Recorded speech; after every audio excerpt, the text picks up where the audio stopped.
Jaringan keilmuan di Nusantara.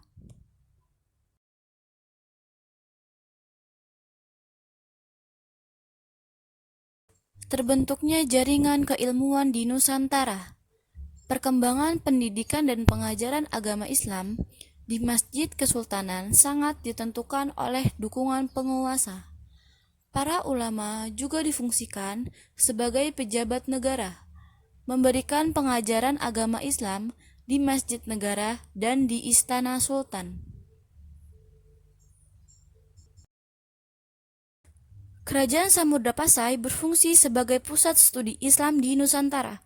Ketika Kerajaan Malaka masuk Islam, Malaka juga berkembang sebagai pusat pembelajaran Islam di Asia Tenggara. Kerajaan Malaka giat mengadakan pengajian dan pendidikan Islam. Terbukti kerajaan ini dalam waktu yang singkat melakukan perubahan sikap dan konsepsi masyarakat terhadap agama, kebudayaan, dan ilmu pengetahuan. Banyak ulama mancanegara yang datang ke Malaka, yakni Afghanistan, Malabar, Hindustan, dan Arab. Samudra Pasai, Malaka, dan Aceh Darussalam sangat tersohor dengan sebutan Serambi Mekah dan menjadi pusat pendidikan dan pengajaran agama Islam di Indonesia. Sultan Iskandar Muda adalah raja yang memperhatikan pengembangan pendidikan dan pengajaran Islam.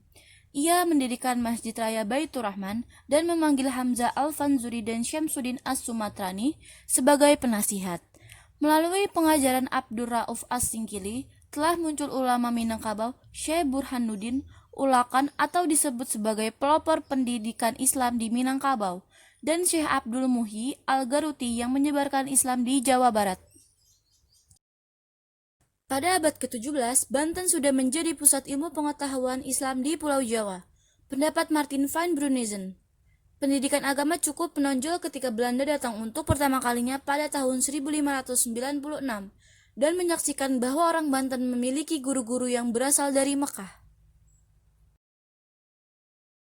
Di Palembang, Sultan Palembang yang mendorong perkembangan intelektual keagamaan, seperti Sultan Ahmad Najamuddin 1757 sampai dengan 1774 dan Sultan Muhammad Bahauddin 1774 sampai dengan 1804.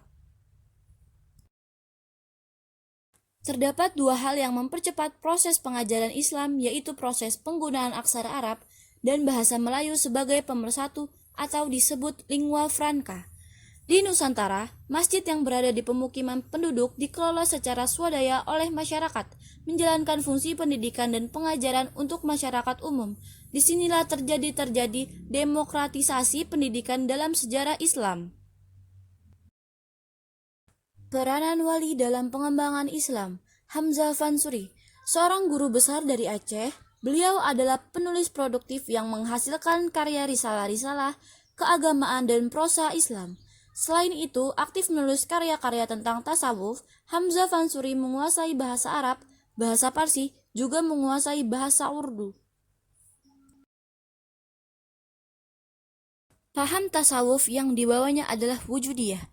Kitab tasawuf yang dikarang Hamzah Fansuri sebagai berikut. Kitab Bustanus Salatin.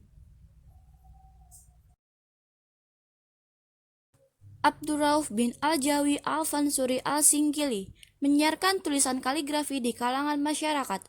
Nurudi Ar-Raniri menyiarkan bahasa Melayu. Datori Bandang, ulama yang berdakwah dan menyebarkan agama Islam di daerah Goa Makassar. Dato Sulaiman, ulama yang menyebarkan dan berdakwah agama Islam di daerah Sulawesi Tengah dan Utara. Tuan Tunggang Ri Parangan, ulama yang berdakwah dan menyebarkan agama Islam di Kalimantan Timur. Penghulu Demak, ulama yang berdakwah dan menyebarkan agama Islam di daerah Banjarmasin, Kalimantan Selatan. Kesimpulannya adalah, meski terdapat kajian-kajian penting tentang beberapa tokoh ulama Melayu Indonesia pada abad ke-17 dan ke-18, tetapi tak banyak upaya melakukan untuk mengkaji secara kritis sumber-sumber pemikiran mereka, dan khususnya tentang bagaimana gagasan dan pemikiran Islam mereka transmisikan dari jaringan ulama yang ada dan bagaimana gagasan yang mereka transmisikan itu mempengaruhi perjalanan historis Islam di Nusantara. Sekian, terima kasih.